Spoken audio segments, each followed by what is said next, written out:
พี่น้องเมื่อนี้ผู้ข่ามาแสดงความยินดีกับน้องเมย่าโตเกียวมิวสิกออกรถแล้วแดนเซอร์ออกรถแล้วแดนเซอร์โตเกียวมิวสิกเนี่ยป๊า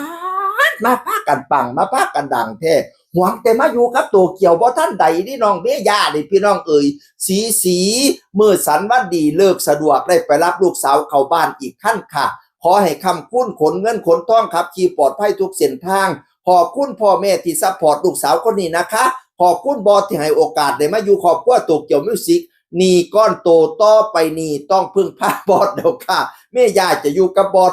ต่อไปฤดูกาลที่3แน่นอนให้เฮ็ดหยังกะสิเฮ็ดค่ะขอบคุณความรักความเมตตาขอบคุณพลังซัพพอร์ตจากไปแม่เอฟซีโตเกียวทุกท่านค่ะขอบคุณน้องแม่นและพี่ชมพู่ที่คอยช่วยดูเลือดแล่เสมอมาเสร็จสิ้นภารกิจนี้เดินทางกับค่ายไปสู้งานหาเงินผ่อนรถต่อค่ะประสันว่า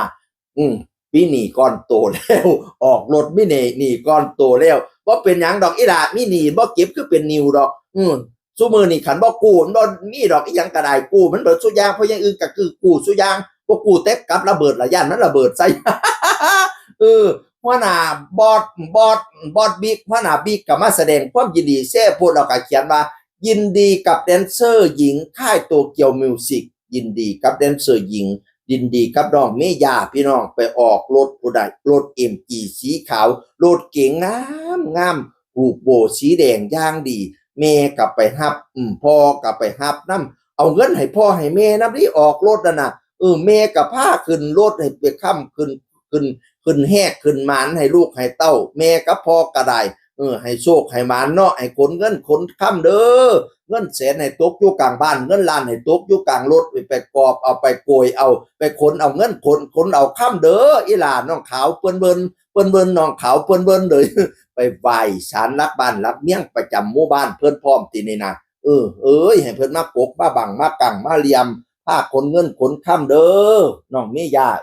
เดินทางกับปลอดภัยไปเบี้ยงไต้มีผู้มาช่วยเหลือไปเบี้ยงเหนือผู้มาช่วยสร้าง2ขอบข้างให้มีดอกไม้เงินดอกไม้ค้ำเงินแสนให้ตกอยู่กลางบ้านเงินล้านให้ตกอยู่กลางรถคิดฮอดเงินให้ไหลมากองคิดฮอดทองให้ไหลมาเข้าเต็มกระเป๋าตึงให้ได้ใช้หนี้ใช้สินให้ได้ใช้ตูบรถคันนี้ไว้ออกจากบ้านอย่าได้มีศัตรูให้มีคนซอยสู้ซอยขนซอยหาบมีโชคลาภยังน้องมีข้าวของแน่นอังให้ได้นั่งเป็นเศรษฐีมั่งมีเงินล้านเด้อบัดนี้เนี่ยมันยืนคำคูณน้องขาวเปิ้นเบิ่นดีใจกับน้องเมย่าแดนเซอร์โตเกียวมิวสิกเสียงคนเก่าเว้าสู่ฟังสวัสดีครับ